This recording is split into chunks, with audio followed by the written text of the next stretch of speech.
오늘 성경 말씀은 베드로전서 3장 13절 말씀부터 22절까지 말씀입니다.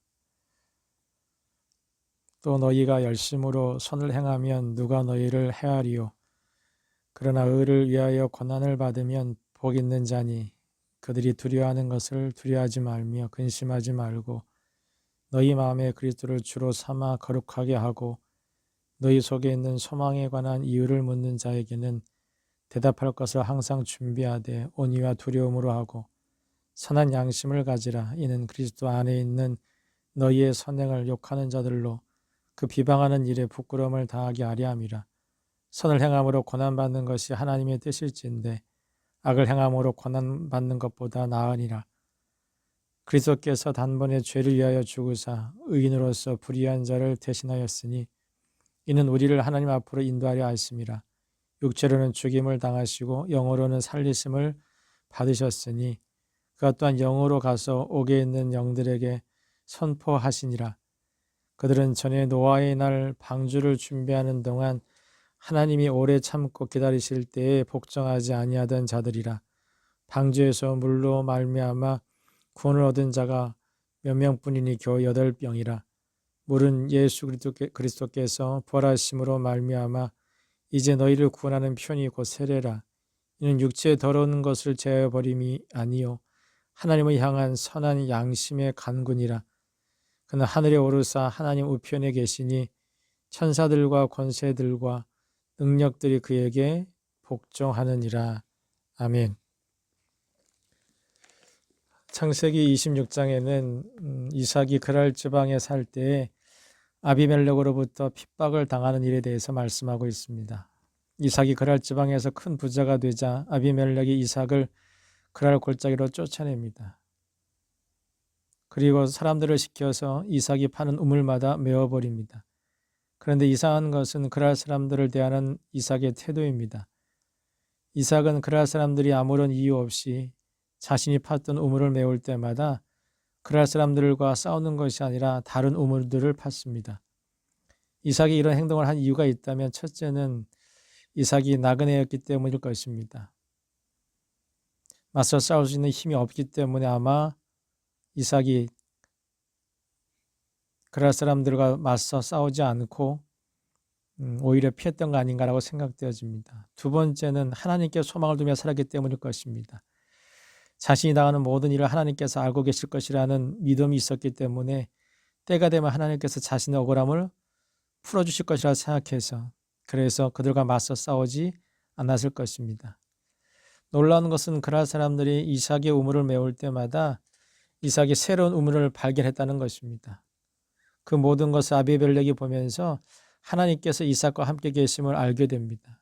그래서 더 이상 이삭을 괴롭히는 것을 그만두고 오히려 이삭을 찾아와서 화친을 맺습니다. 이삭과 아비멜렉의 모습을 보면 사람들의 눈으로 볼 때는 분명히 힘 있는 아비멜렉이 이삭을 이길 것 같지만 결국은 이삭이 이기게 되는 것을 알 수 있습니다. 그것은 하나님께서 이삭이 하는 행동들을 보시고 그에게 하나님께서 은혜를 베푸신 것입니다.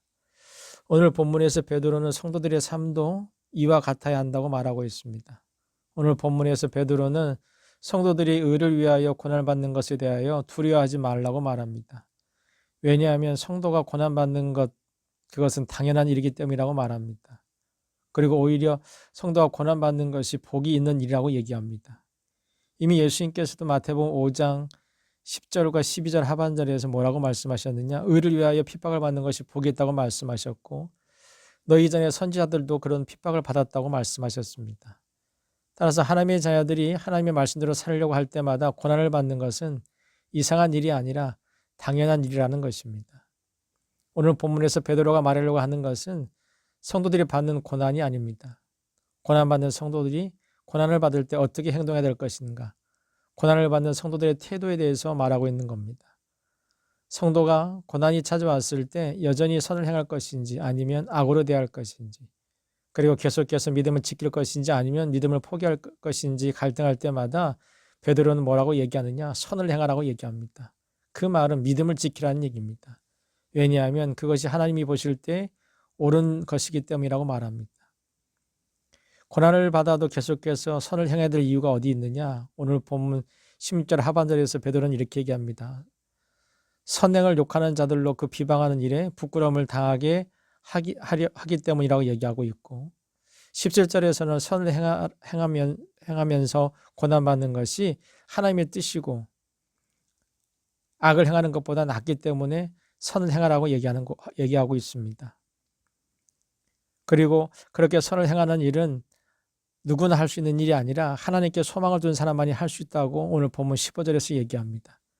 하나님께 소망을 두고 천국에 소망을 두고 사는 성도에게 고난은 고난이 아니라 그리스도의 복음에 참여하는 것이 되고 하나님의 말씀대로 살겠다는 증거가 되기에 고난 중에도 선을 행하라고 말하고 있는 것입니다. 그 대표적인 분이 오늘 본문 18절에서 베드로는 예수님이라고 소개하고 있습니다.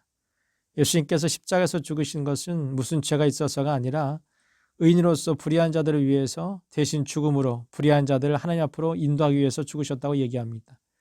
그리고 그렇게 불의한 자들을 위해서 십자가에서 죽으신 예수님께서 육체로는 죽으셨지만 영으로는 살아나셨다고 얘기합니다. 그래서 하나님께서 예수님을 하나님 보좌 우편에 앉게 하시고 하늘에 있는 자들이나 땅에 있는 자들이나 땅 아래에 있는 자들로 예수님의 이름에 무릎을 꿇게 하는 권세를 주셨다고 얘기합니다. 오늘 본문에서 해석하기 가장 난해한 구절이 있는데 오늘 본문 19절 20절 말씀입니다. 예수님께서 영으로서 지옥에 있는 영들에게 선포하셨다고 말씀하고 있는데 그 영들은 노아의 때에 하나님의 말씀에 복종하지 않은 자들이라고 얘기합니다. 이게 무슨 뜻일까? 대부분의 주석가들은 이 19절 20절의 말씀을 이렇게 해석합니다. 예수님께서 하늘에 있는 악한 영들에게 예수님께서 하나님의 말씀에 순종하심으로 승리하셨다는 것을 선포하셨다는 의미로 그렇게 해석하고 있습니다. 그리고 하나님께서 물로 심판하실 때에 노아의 가족 8명만 살아남았는데 하나님의 심판 때에 살아남은 이 노아의 가족들이 앞으로 살아가면서 해야 될 일은 하나님의 구원받은 사람처럼 살아야 한다는 것입니다.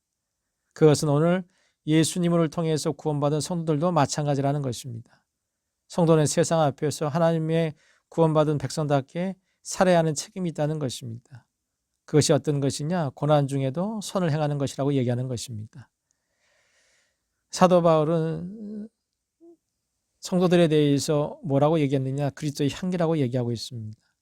예수를 믿는 사람이건 믿지 않는 사람이건 상관없이 그리스도인들은 그 누구 앞에서 항상 그리스도의 향기를 나타내는 사람이라고 그렇게 말하고 있습니다. 오늘 베드로 역시 또 동일한 얘기를 하고 있는 겁니다. 예수를 믿으면서 고난받는 것을 이상하게 생각하지 말고 하나님의 복음에 참여하고 있음을 믿고 고난 중에도 구원받은 하나님의 백성처럼 선을 행하며 살라고 그렇게 권면하고 있습니다. 사랑하는 성도 여러분, 예수를 믿으면서 고난받을 때 그것을 이상하게 생각하지 마시고 오히려 고난 중에도 선을 행함으로 인해서 하나님이 살아계신 것과 여러분들이 하나님의 자녀인 것을 보여주며 살아가는 귀한 하나님의 사람들이 될 수 있기를 주님의 이름으로 축원해 드립니다. 기도하겠습니다. 거룩하신 하나님 감사합니다. 지나간 밤에도 저희들의 건강과 생명을 지켜주시고 저희들의 부모님과 자녀들을 지켜주시고 다시 저희들에게 새 날을 주시고 이 새벽에 하나님의 말씀으로 이 하루를 시작할 수 있도록 축복해 주시니 감사를 드립니다. 하나님을 믿으면서 우리의 삶 가운데 고난이 없기를 기도하지만 그것은 있을 수 없는 일임을 분명히 말씀하셨습니다. 오히려 고난을 당할 때 우리가 어떻게 살아야 되는지 오늘 본문 말씀을 통해서 깨닫게 도와주시고 아버지 하나님, 우리가 예수 믿는 사람으로 살게 도와주시옵소서. 고난을 받을 때 악을 악으로 갚지 말게 도와주시고 오히려 선을 행함으로 우리가 하나님의 자녀인 것을 보여주며 증거하며 살게 도와주시고 우리가 믿는 하나님이 살아계신 것을 우리의 삶을 통해서 보여주고 살아가는 귀한 하나님의 성도들 될 수 있도록 행복한 게 모든 성도들을 도우시고 축복하여 주시옵소서. 주님, 오늘도 간구합니다. 길의 위험에서 저희들을 지켜주시고 사람과 환경의 위험에서 지켜주시고 우리 마음에서부터 솟아나는 죄악의 유혹에서부터 저희들을 지켜주시옵소서. 여전히 코로나가 아버지 하나님 기승을 부리고 있습니다. 이 추위와 이 코로나 환경 속에서 우리 모두의 건강을 지켜주시고 생명을 지켜주시고 그래서 아버지 하나님 늘 날마다 우리의 삶 속에서 하나님을 섬김의 예배를 찬양하는 복된 삶을 살 수 있도록 은혜 베풀어 주시되 이 한 날도 하나님 은혜 가운데 살아가는 복된 한 날 될 수 있도록 은혜 베풀어 주시옵소서. 지금은 우리 주 예수 그리스도의 은혜와 하나님 우리 아버지의 크신 사랑하심과 성령님의 함께 하심과 교통하심이 이 땅에 살면서 그리스도의 향기로 살기 원하는 우리 성도님들과 우리 성도님들의 가정과 부모님과 자녀와 생업 위에 우리 교회와 우리 민족과 저 북한에 있는 우리 동포들과 오늘도 해외 나가서 선교하신 우리 선교사님들과 그들의 가정과 사역 위에, 그리고 우리 고3 수험생들과 군에 있는 청년들과 우리가 중보하며 기도하는 전도 대상자들을 위해 이제부터 영원토록 함께 하시기를 간절히 축원하옵나이다. 아멘.